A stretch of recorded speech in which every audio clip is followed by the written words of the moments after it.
D'ailleurs, au moment de son arrestation, il a été arrêté dans l'un de ces villages-là qui avait connu ce que les ressortissants du Mungo appellent le grand remplacement, c'est-à-dire qui avait été préalablement rasé, ses habitants exterminés, chefs de village notables et habitants, et remplacés par des ressortissants de villages bamileke.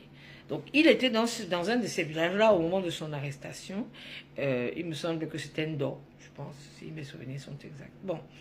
Donc, c'est difficile lorsque vous êtes accusé de quelque chose d'aussi grave que les observateurs puissent vous concéder le statut de héros national, qui est tout de même, on va dire, un statut qui requiert un certain nombre d'actions et un comportement éthique ou un comportement exemplaire. Un héros national ne peut pas, de mon point de vue, je peux me tromper, mais bon, je pense que c'est assez difficile, ne peut pas être accusé par ses propres concitoyens de massacre et de génocide.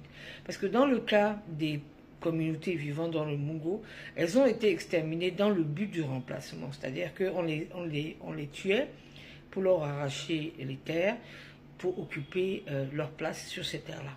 Voilà. Donc, on va dire que je suis d'accord avec le fait que un procès doit s'ouvrir sur cette question-là.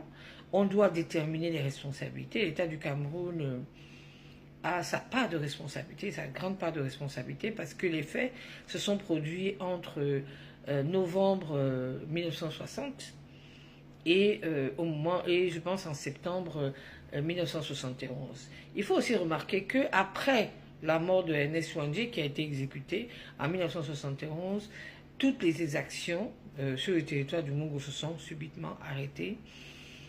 Toutes les velléités et tous les massacres se sont arrêtés. Il n'y a plus eu un seul mort du fait de la lutte contre soi-disant de libération. Surtout que le Cameroun était indépendant depuis le 1er janvier 1960. Il n'y avait donc aucune raison, tout au moins aucune justification, pour que des civils soient tués dans leurs champs, que leur village soit brûlé, qu'ils soient exterminés sous le prétexte de la lutte contre le colon.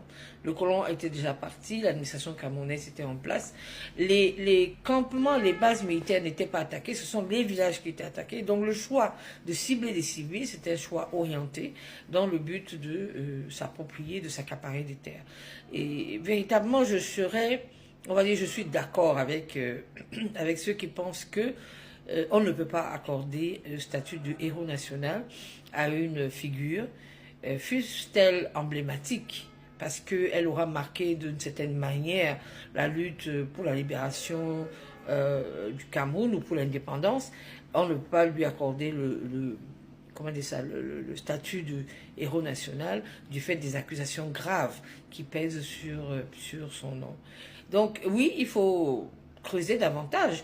Il y a évidemment les rapports de police. Certains nous ont dit que on ne peut pas tenir compte des rapports de l'oppresseur, c'est-à-dire l'État du Cameroun étant considéré dans ce cas-là comme étant l'oppresseur, pour écrire ou réécrire l'histoire que des gens ont inventée. Parce que ces gens-là, ils ne se sont assis que sur des témoignages. Or, l'histoire, lorsqu'il faut l'écrire, on ne peut pas s'appesantir uniquement sur les témoignages. Il faut aussi rechercher dans les archives du pays, de toutes les administrations qui sont succédées, la vérité.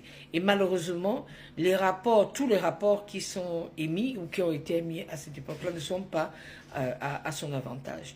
Donc, je voudrais aussi dire que cette affaire-là requiert une grande maîtrise et un certain recul par rapport à la situation, parce que si on y mêle la passion, il y a des chances qu'on ne trouve pas ou on ne découvre pas véritablement la vérité ou pas tout aussi vite. Ça fait plus de 60 ans que les peuples du Mungo réclament que justice leur soit rendue, que leurs terres leur soient restituées et qu'une enquête approfondie soit menée. Il est temps que l'État du Cameroun joue sa partition.